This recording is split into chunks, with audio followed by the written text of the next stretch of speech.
সরকার কোন সালের মধ্যে ম্যালেরিয়া নির্মূলের লক্ষ্য নির্ধারণ করেছে? 2030 সাল। সরকার 2030 সালের মধ্যে ম্যালেরিয়া নির্মূলের লক্ষ্য নির্ধারণ করেছে। প্রফেসর ডক্টর মোহাম্মদ ইউনূসের প্রতিষ্ঠিত গ্রামীণ ব্যাংক কত সালে প্রকল্পরূপে কাজ শুরু করে? 1976।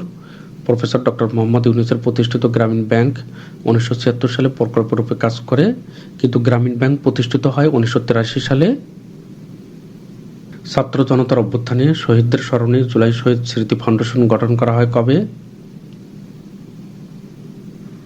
10 সেপ্টেম্বর 2024। ছাত্র জনতার অভ্যুত্থানে শহীদদের স্মরণে জুলাই শহীদ স্মৃতি ফাউন্ডেশন 10 সেপ্টেম্বর 2024 সালে গঠন করা হয়।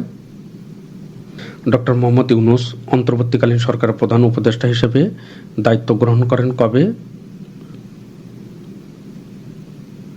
8 আগস্ট 2024। ডক্টর মোহাম্মদ ইউনূস অন্তর্বর্তীকালীন সরকারের প্রধান উপদেষ্টা হিসেবে দায়িত্ব গ্রহণ করেন 8 আগস্ট 2024 সালে। সামাজিক ব্যবসার ধারণার প্রবক্তা কে? ডক্টর মোহাম্মদ ইউনূস। 2025 সালে ন্যাটো সম্মেলন অনুষ্ঠিত হবে কোথায়? The Hague, Netherlands. 2025 সালে ন্যাটো সম্মেলন দ্য হেগ, নেদারল্যান্ডসে অনুষ্ঠিত হবে। 2024 সালে ন্যাটো সম্মেলন যুক্তরাষ্ট্রে অনুষ্ঠিত হয়েছে।